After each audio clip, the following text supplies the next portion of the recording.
No niin, tervetuloa kuuntelemaan Forest Innovation Talks podcastin seuraavaa jaksoa. Mun nimi on Pohjolan Mikko ja mä vedän Viikkivuuden Forest Innovation Hubia, joka hostaa tätä podcastia. Tänään meillä on mukana Elias ja Eetu-Petteri, jotka on meidän Hubin aktiiviset tiimin jäsenet, ja ajatus on meillä keskustella siitä, että mitä täällä Forest Innovation Hubissa tehdään ja mitä näkökulmia Eetu-Petterillä ja Eliaksella innovaatioihin on. Aloitetaan siitä, että esitellään itsemme, eli teidät. Elias, kerro, kuka oot? No, kiitos, kun olen täällä. Ja tosiaan Elias Turunen, projektisuunnittelija Helsingin yliopistolla. Osaksi olen opetuksessa mukana, jonkin verran innovaatio-opetuksessa ja sitten se Viikkivuuden Forest Innovation Hubissa. Ja innovaatio-opetusta on käytännössä vedän 2 kurssia.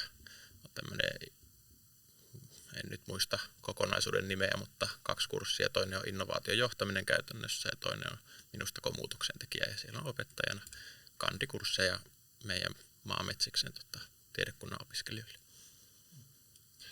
Joo, ja kiitos, että päästiin podcastiin munkin puolestani. Mä oon tosiaan Kulmala Eetu-Petteri. Sopimuksessa lukee tällä hetkellä tehtävänimikkeenä tekninen avustaja Helsingin yliopistolla täällä uuden Forest Innovation Hubilla. Koen, että käytännössä työkuva on ehkä enemmän semmoinen innovaatioekosysteemin rakentaja.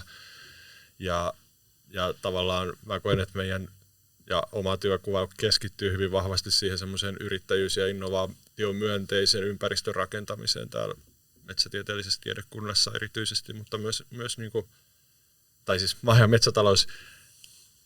maatalous metsätieteellisessä tiedekunnassa ja erityisesti metsätieteiden osastolla ja sitten Helsingin yliopistossa yleisemmin ja ehkä myös Suomen metsäalalla silleen, että mitä nyt täältä yliopiston-roolista käsin sitä pystyisi vahvistamaan, mutta joo, tosiaan että koen, että työtehtävät on hyvin moninaisia, ehkä nyt ei ole niin paljon mitään opetustehtäviä itsellä ainakaan justiinsa tiedossa, mutta on niin kuin tämmöistä hankevalmistelutyötä ollut ja missä pääsee työpajojen muodossa tukemaan niin kuin tämmöisiä tutkimuksen kaupallistamista ja sitten on paljon kaikkea yhteistyökuvioiden rakentamista ja muuta sen sellaista. Nyt tuntuu hassulta tässä tällä porukalla ruveta luettelemaan näitä, mutta on moninaisia ja mielenkiintoisia tehtäviä, mutta se ydinajatus mun mielestä on se yrittäjyys ja innovaation myönteisen ympäristön rakentaminen ja sen miettiminen, että miten tukitoiminnot sit voi siihen parhaiten avustaa tässä.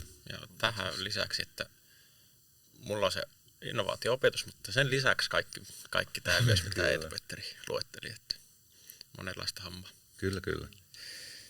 Voisi ehkä vielä, te kyllä kuvasitte vähän taustojanne, mutta voisi vielä kyllä, olisi mielenkiintoista kuulla se, että vähän se tausta, teidän niin kuin aiempaa taustaa, mitä olette tehnyt, mitä olette opiskellut ja miten se linkittyy tähän innovaatiohubin tekemiseen ja toisaalta sitten sitä kautta, että miten te just tänne päädyitte tulemaan, niin sekin on ihan mielenkiintoista kuulla.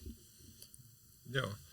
No jos mä aloitan tällä kertaa, niin, niin mun tausta on siinä, että mä opiskelin Turun kauppakorkeakoulussa yrittäjyyttä pääaineena ja mun mielestä se on niin kuin ilmiönä tosi mielenkiintoinen ja koen, että se on semmoinen tärkeä uudistava voima niin kuin taloudessa ja yhteiskunnassa yleisemmin ja sen takia on tämän parissa työskentely on niin kuin tosi mielenkiintoista. Tämä innovaatio ja yrittäjyys on tietysti 2 ihan eri asiaa periaatteessa, mutta ne linkittyy toisiinsa mun mielestä mielenkiintoisilla tavoilla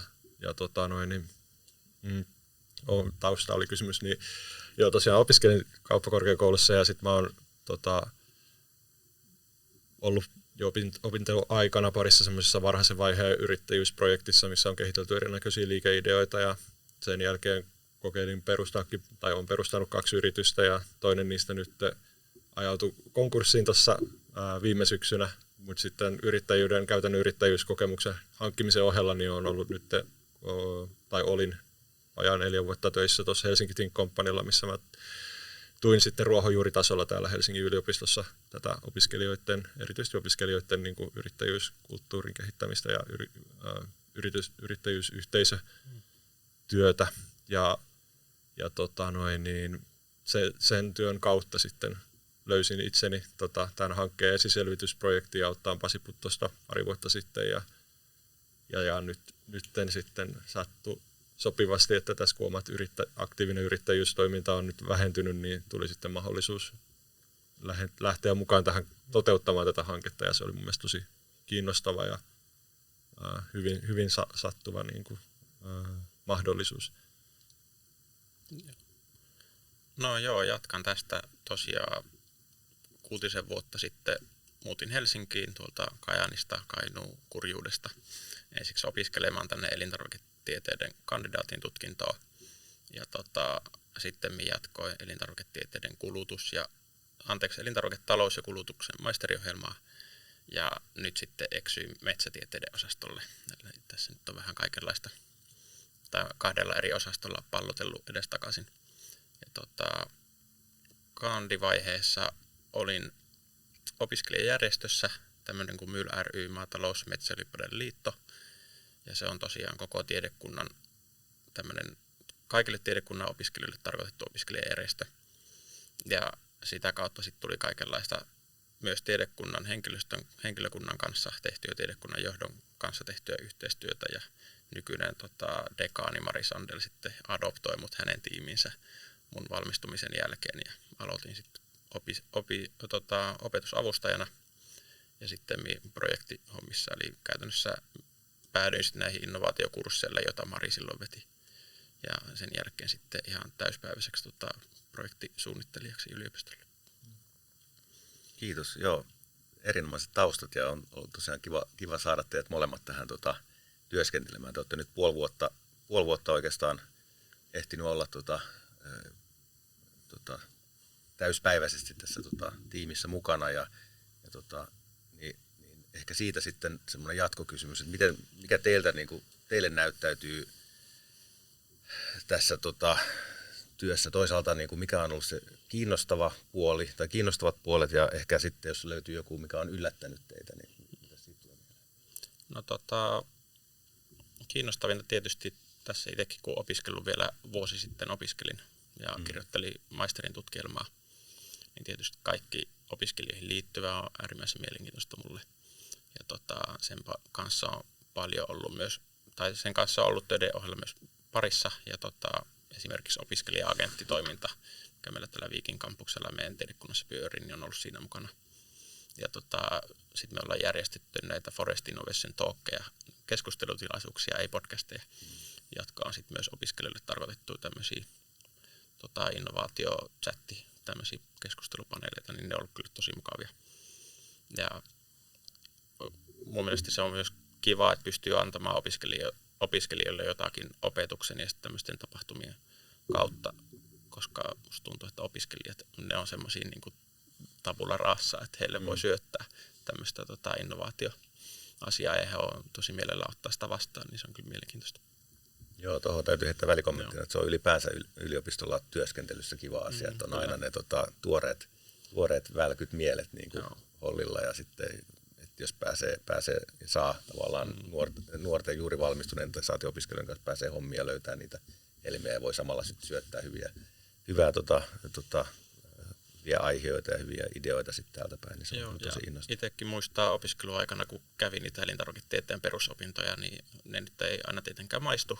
Sen lisäksi sitten, jos oli jotain muuta vähän tämmöisten perusopintojen ulkopuolista asiaa, niin ne saattoi olla todella mielenkiintoisia. Niin kiva, että itse pystyn nyt järjestämään niitä, että opiskelijoille on jotain muutakin kuin niitä perusfysiikan ja kemian tunteja, vaan sitten jotain vähän, en sano välttämättä konkreettisempaa, mutta ainakin vähän erilaista. Joo, kyllä.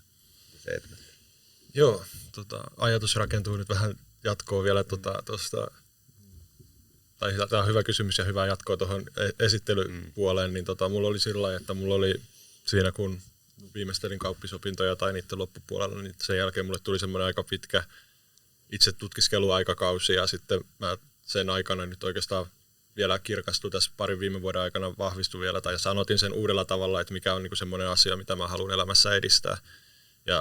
Ja sitten mä muotoilin mun mission henkilökohtaisen tehtävän siten, että se on niinku, että mä haluan olla pro-entrepreneurship force of nature, eli siis, mikä se on suomeksi, yrittäjyysmyönteinen luonnonvoima.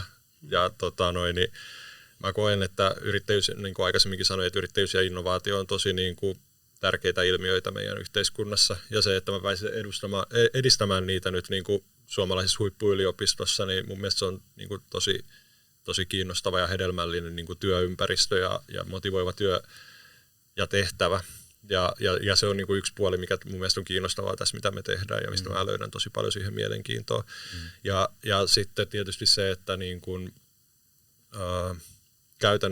käytännön töistä niin tämä niin kuin tämmöinen verkostojen luominen ja sitten sen niin kuin uusien asioiden etsiminen siihen, että miten me voidaan tätä tavoitetta niin kuin edistää parhailla mahdollisilla tavoilla, niin siinä pääsee olemaan niin kuin, vähän niin kuin tämmöisen ison maineikkaan hyvän organisaation sisäinen yrittäjä ja semmoinen uudistava voima siellä, niin se on niin kuin mun mielestä tosi mielenkiintoista työtä, että sitä pääsi tekemään tosiaan Think Companylla jo aikaisemmin, oli kehittää sitä, että me saataisiin tämä etenkin tämä Viikissä oleva Thinkin tila semmoiseksi niin kuin keskeiseksi innovaatio- ja yrittäjyystukikohdaksi tai semmoiseksi tukipisteeksi täällä kampuksella. Siinä oli paljon tätä, että halutaan niin kuin opiskelijaelämää myös sitoa siihen paikkaan, jotta opiskelijoilla olisi matala kynnys tulla yrittäjyysaiheisten asioiden pariin siinä tilassa. Niin sitten mä koen, että tässä pääsee nyt seuraavalla tasolla jatkamaan tällaista niin kuin just sitä ekosysteemin luomistyötä, ja mä tiedän, että ekosysteemin sana on varmaan aika hankala, mutta siis sitä semmoista yrittäjyyttä ja innovaatiota tukevan ympäristön luomista, mikä sitten siihen liittyy paljon niin kuin verkostojen kanssa tehtävä työ ja uusien toimintojen tekeminen, ja ne on kaikki mun mielestä tosi kiinnostavia työtehtäviä. Ja sitten se on vielä hauskaa, että itse olen kokenut, että on näissä asioissa just vielä tullut kehittynyt niin kuin jo aikaisemmin tässä parin vuoden aikana päässyt uudelle tasolle, ja sitten tässä työssä se antaa mulle vielä mahdollisuuden etsiä keinoja mennä vielä eteenpäin tällaisessa niin kuin verkostojen rakentamistyössä ja näin. Niin. Ja tästä kokonaisuudesta hyvä jatkokysymys tulee mieleen, että miksi teidän mielestä nyt sinänsä myös kiinnostava setappi tässä, että kukaan meistä ei tavallaan koulutukseltaan metsäalan ihminen. Itse mulla on tietysti nyt jo reilulta vuosikymmeneltä tehnyt erilaisia työtehtäviä ja työskennellyt alan parissa ihan niin kuin ammattimaisesti, mutta mitä te näette niin kuin nyt tällä kokemuksella, kun olette tullut katselemaan metsäalaa laajasti puhuen, niin miksi tämmöistä hubia tarvitaan? Mikä teidän näkemys siitä on? No ehkä mä näen sen sillä tavalla, että metsäsektori on hirmu iso Suomessa ja tosi tärkeä toimija. Ja toisaalta sitten kun on iso ja tärkeä, niin on pakko pystyä uudistumaan ja innovoimaan. Ja varsinkin kun on hyvin perinteinen ala, paperi- ja metsäteollisuus, toki tuottaa yhteiskunnalle rahaa sinänsä, mutta jos pystyy perinteistä alaa muokkaa innovaatioilla pikkasen tehokkaammaksi tai pikkasen erilaisemmaksi, mitä ehkä muualla on, niin tuo hirveätä kasvupotentiaalia. Että jos meillä on joku tietty innovaatio, vaikka teknologinen innovaatio alalta, niin semmoinen rahallinen potentiaali on aivan valtava. Vaikka alaa onkin tutustunut tässä puolen vuoden ajan, mutta tämmöinen fiilis mulle on tullut. Kyllä, varmasti ihan oikein. Joo, ja tulee mieleen pari eri lähestymiskulmaa tähän juttuun, mutta koitan pitää ajatukset kasassa sillä, että saan ne sanottua. Toi alan näkökulma on yksi puoli, ja mun mielestä se just, että metsäala on kuitenkin Suomessa hyvin historiallisesti tärkeä ja merkittävä, ja sillä on pitkät juuret.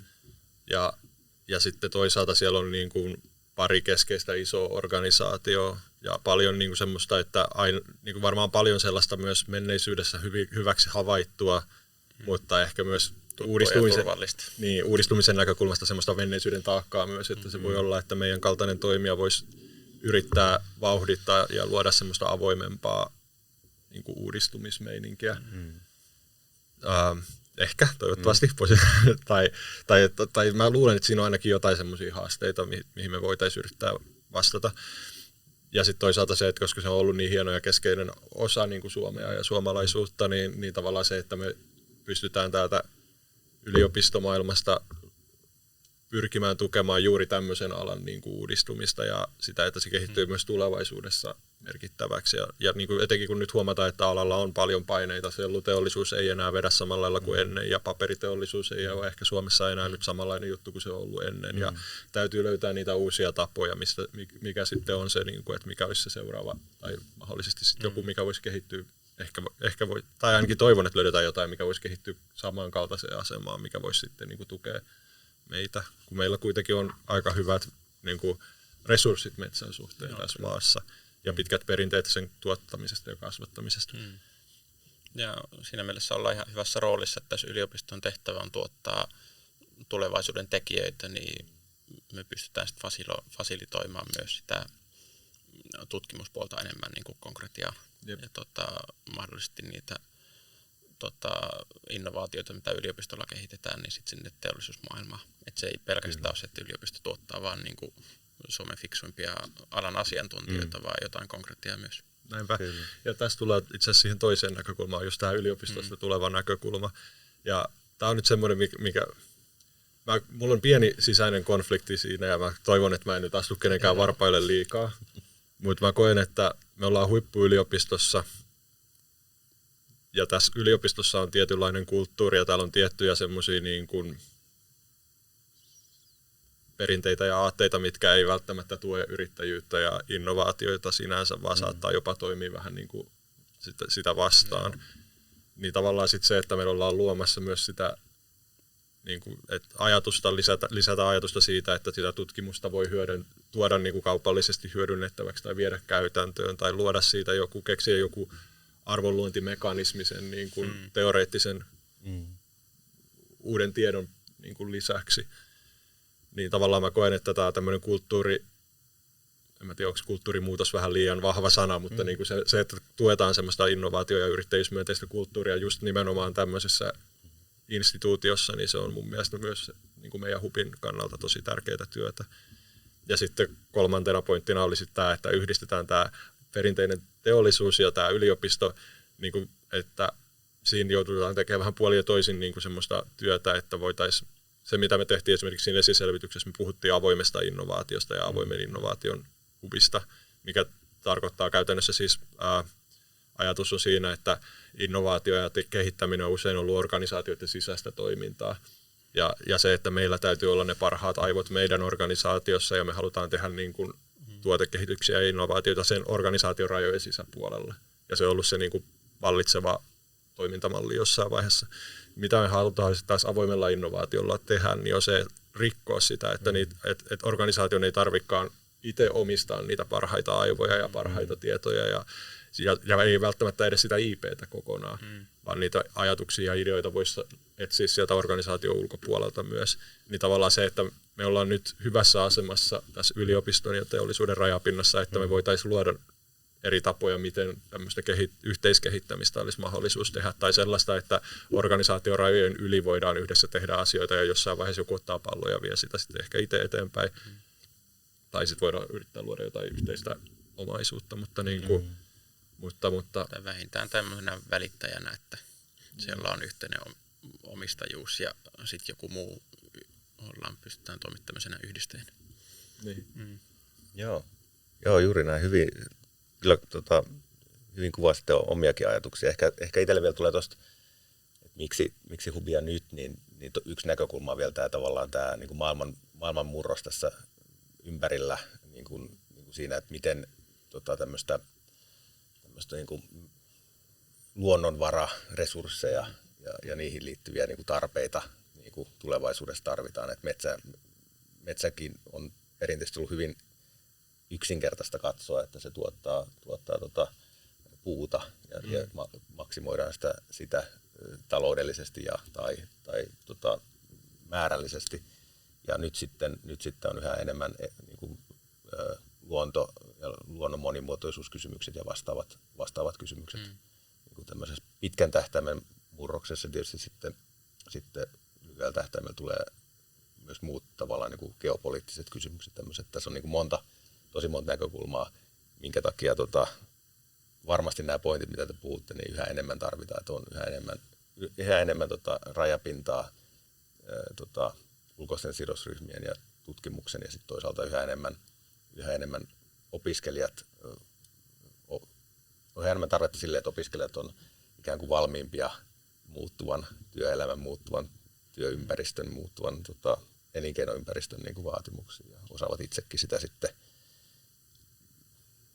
ohjata parempaan suuntaan tulevaisuudessa. Joo, ja toi mun mielestä just nämä, niin kuin mitä sä mainitsit, tuo sille alalle just sitä muutospainetta ja uudistumistarvetta, niin kuin just tämä, niin kuin, että halutaan, että on löydetty uusia asioita, mitä me pidetään tärkeinä ja arvokkaina, ja on niin kuin löydetty uusia potentiaalisia haasteita, mitä me halutaan taistella, että tulevaisuudessa nämä ei realisoidu, niin tavallaan sitten, että ollaan niin kuin uudistamassa niitä toimintatapoja, tuodaan niitä uusia ratkaisuja ja käytännön ideoita sieltä teoriasta ja tutkimuksesta käytäntöön, niin just näin. Ja ehkä juuri tämä tämmöinen fasilitoiva, verkottava, mahdollistava rooli on niin kuin se hubin rooli, niin kuin Elias just sanoit, ja EPkin, että tavallaan, että miksi hubi, jos kerran täällä tutkijat ja opiskelijat on, niin on ehkä se, että tavallaan ne perinteiset rakenteet ja toimintamallit ja myös ehkä kannustimet ei niin helposti tätä tämmöistä fasilitoi tai mahdollista. Se on helppoa opiskelijan keskittyä opiskelemiseen ja tutkijan tutkimiseen. Sitten se ehkä vaatii vähän ulkopuolista voimaa, että irrotetaan ne tutkijat sieltä omasta kuplasta. Kyllä. Ja se on se, mihin se yliopisto on perinteisesti luotu nimenomaan näitä tuottamaan, niin sitten se, että nyt halutaan sitä uudistumisvoimaa ja käytäntöön viemistä tuoda, niin kuin, sehän tulee just valtiojohdon tasolta asti, mutta muutenkin, niin tavallaan se on uusi asia myös, mitä odotetaan yliopistoilta tai toivotaan yliopistoilta, niin tarvitaan uudenlainen toimia sitten edistämään sitä. Joo, juuri näin. Ehkä voitaisiin vielä kääntää tuonne katse tähän loppuun vielä tänne meidän yhteen tärkeimpään sidosryhmään, eli mistä on paljon tänään puhuttukin, niin opiskelijoihin. Niin mitä te sanoisitte semmoiseen, että jos tälle uusi opiskelija on tullut tänne meille opiskelemaan ja vielä nämä käsitteet ja asiat saattaa olla epäselviä ja epämääräisiä, niin mitä te heille sanoisitte, että olisi hyvä ymmärtää innovaatioista / yrittäjyydestä ja että mihin heidän kannattaisi suunnata sit katseensa tästä näkökulmasta? No tietysti nykypäivänähän saa ihan hirveästi tietoa internetistä ja opiskelijat osaa kyllä pallotella vaikka tekoälyn kanssa asioista, mitä he ei ymmärrä, niin siinäpä oppii. Ja kyllä tässä vaiheessa voi mainostaa meidän tiedekunnan innovaatiokursseja, jotka on äärimmäisen hyviä, tai ainakin itse kun niitä vetänyt pari vuotta nyt, niin opiskelijat on antanut tosi hyvää palautetta, että vaikka ei ole minkäänlaista kosketusta yrittäjyyteen tai innovaatiotoimintaan, niin sinne tulee, niin sittenpä oppii. Joo, ja mä oon miettinyt sitä, että nyt kun on tosiaan pyörinyt ensin siellä Helsinki Think Companylla ja sitten sen kautta nähnyt näitä asioita ja nyt tästä roolista yliopiston sisältä, ja sitten kun puhuttiin aikaisemmin, että näitä erilaisia tukitoimintoja on aika paljon, niin tavallaan mä oon miettinyt, että meidän kannattaa, on ajatellut, että tarvitsisi tehdä semmoinen joku nettiartikkeli siitä, tai voisi kirjoittaakin, että mitä mä tekisin, jos mä olisin yliopisto-opiskelija ja mä lähtisin niin kuin mahdollisimman hyvin hyödyntämään näitä resursseja ja perustamaan vaikka yritystä. Joo, kyllä. Niin just sitä, että niin kauan kun se on vähän semmoinen ideataso ja vähän niin kuin hakee, että no mitä yrittäjyys on ja mitä taitoja mä tarvitsen yrittäjänä, niin mä luulen, että kurssit on siihen tosi hyviä. Ja niiltä sieltä löytyy myös kursseja, missä pääsee kehittämään ideoita. Joo, kyllä. Sitten tietysti tulee kaikki inkubaattorit ja muut tällaiset, missä pääsee kehittämään. Helsinki Inkubatorissa järjestää noita kiihdytys- tai hautomo-ohjelmia. Niin sieltä voi lähteä pre-inkubaattoriohjelma on hyvä siinä, että jos on tavoite ja halu kenties lähtee yrittäjäksi, mutta ei ole vielä selkeä idea tai idea vaatii vähän fiksaamista, niin se voisi olla, että ensin hautomon kautta ja sitten jos se idea on kirkastunut, niin sitten voisi olla hautomo-ohjelma. Toisaalta, jos se ei tunnu hyvältä polulta tai sitten mahdollisesti sen aikana tai sen jälkeen, niin sitten on Helsinki Think Company, mikä tarjoaa tilat sille, että jos sulla on vaikka toiminimi tai oma muu yritys, niin sä pystyt sieltä saamaan tukea siihen, että voi ihan niin kuin fyysisiä tämmöisiä resursseja, että saa toimitilaa, yhteiskäyttötilaa, missä voi olla vaikka yrityksen osoite ja muut tällaiset, että täältä löytyy tosi semmoisia käytännönläheisiä resursseja, millä pystytään niin kuin tukemaan sitä yrittäjää. Ja sitten tietysti niitä ideoita voisi sparrata siellä Inkubatorissa ja toi Think Company. Mutta mä just luulen, että lähtisin siitä, että nyt mulla on alkuperäinen kysymys vähän hukassa, mutta jos opiskelija lähestyisi mua sillä meiningillä, että hei, mä oon kiinnostunut yrittäjyydestä ja innovaatioista, niin totta kai sitten tarvitsisi miettiä sitä, että onko sitä ideaa jo, kuinka pitkällä se on ja mikä on tavallaan se kiinnostuksen taso, että olisiko se nuo kurssit, mihin ohjaisi vai nuo muut toiminnot. Joo, ja ei mullakaan siis yrittäjyyskokemusta ole, enkä mä nyt tiedä, onko mulla liikeideaakaan tai semmoista, että yrittäjyys kiinnostaa niin kuin akuutisti, mutta äärimmäisen mielenkiintoisia juttuja nämä on. Ja pystyy kyllä niin kuin oppimaan yrittäjyydestä ja varsinkin innovaatiotoiminnasta, vaikka itse sitä ei niin kuin tekiskään. Ja just mitä sanoit, että Helsingin yliopistolla on tosi paljon niin kuin apukeinoja tähän ja eri organisaatioita, mitkä pystyy auttaa ja materiaalia kyllä löytyy ja sitten ehkä yksi meidän tehtävä on just opastaa ja lisätä tätä tietoisuutta opiskelijoille, koska monesti opiskelijoilla on se oma opiskelukupla vaan ja vaikka kiinnostaisikin jotkut asiat, niin ei välttämättä hoksaa tai ei ole aikaa ja jaksamista alkaa niin kuin etsimään näitä niin kuin opiskelun ulkopuolisia asioita, mistä ottaa koppia, niin parhaimmillaan me ollaan se, joka sitten tyrkyttää tätä, että jos kiinnostaa, niin muistakaa ja huomioikaa, että tällainen vaikka Helsingin Think Company on olemassa, tai meidän hubi on olemassa, mistä pystyy oppimaan. Ja sitten just se, että niinku me voidaan just ohjata näihin palveluihin, tai sitten me voidaan myös hiukan sparrata niitä ideoita, jos on semmoinen tilanne, esimerkiksi on meidän osastolla opiskelijana tai tutkijana ja kiinnostaisi tämä aihe, niin voi ottaa meihin matalalla kynnyksellä yhteyttä ja me voidaan niinku keskustella siitä hetki ja katsoa, missä mennään ja miettiä, mitä on. Mutta sekin, että sitten kannattaa, mun mielestä ehkä se ensimmäinen asia itse asiassa on niin tärkein, on, että rohkaista eteenpäin, että tämä kuulostaa hyvältä ja hienolta jutulta, kannattaa jatkaa ja mietitään sitten vaan, että millä tavalla sitten jatkaa. Ja sitten toinen on se, että okei, yliopistolla on paljon näitä ilmaisia resursseja saatavilla, mutta niin on itse asiassa yhteiskunnassa laajemminkin, että sitten tulee, että Business Helsinki tarjoaa paljon niin kuin ilmaisiksi saatavaa niin kuin tukea yrittäjyyteen. Sitten ehkä kannattaa ohjata just näihin yrittäjyysyhteisöihin, mitä opiskelijoilla on aika paljon, että on Helsinki Think Company Helsingin yliopiston sisällä, mutta sitten on kaikki täällä, etenkin kun on pääkaupunkiseudulla, niin täällä on oikeasti tosi paljon erilaisia yrittäjyystoimijoita ja jos haluaa niin kuin vaikka hakea sitä kasvuyrittäjyysuraa, niin täältä löytyy monia paikkoja, mihin kannattaa olla yhteydessä ja hakea sitä, että sieltä saa edullisia tai sitten täysin ilmaisia niin kuin resursseja käyttöön ja sitten ne verkostojen rakentaminen.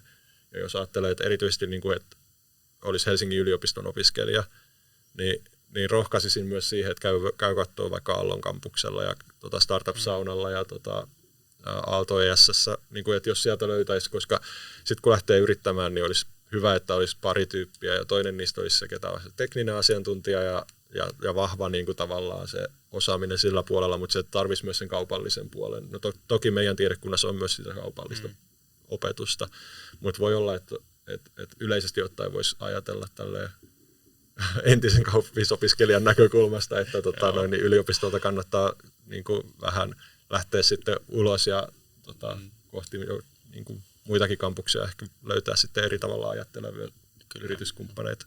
Ja yliopistoon työntekijänä pitää kuitenkin sanoa, että muistakaa valmistua. Niin. Älkää lähtekö muualle opiskelemaan ja valmistuko sieltä. Kyllä. Kyllä niin. Mahdollisuuksia löytyy vaikka mistä. Kyllä. Joo, ja ehkä vielä nostaisin, tosi hyvä pointti, ja nostaisin vielä tässä sen, että tietenkin innovaatiotoimintahan saa yksinkertaisesti, se on uuden tai niin kuin toisesta näkökulmasta uuden luomista, kehittämistä, muuttamista ja on se sitten niin kuin tuotekehitystä, organisaation muuttamista ja niitä taitoja, ne on niin kuin, käytännön työelämätaitoja, mitä siinä kun innovaatioon tai yrittäjyyteen liittyviin kursseihin ja tekemiseen päätyy, ne on käytännön työelämätaitoja, jotka ei tarkoita vaan sitä, että kyse on siitä niin kuin yrittäjyydestä sinänsä, että miten minä perustan yrityksen, vaan miten minä yhdessä muiden kanssa pystyn muuttamaan maailmaa jollakin pienellä tavalla. Sitten niin kuin, on se organisaatio tai konteksti mikä tahansa. Just näin, ja tosi tämmöinen pienen askeleen tai pienen vaatimustason hommat on opiskelijajärjestöt, jossa itsekin ollut. Et siellä esimerkiksi, jos pohditaan hallituksen kanssa, että minkälaisia tapahtumia opiskelijoille järjestetään, että mitkä olisi seuraavat hyvät bileet, niin sehän on niin kuin innovointia. Kyllä. Porukalla mietitään, että mitä se järjestetään ensi syksyllä, kun orientaatioviikko alkaa, että 1000 opiskelijalla olisi kiva. Se on parasta innovointia ja tosi helppoa ja ehkä voisi sanoa riskitöntä.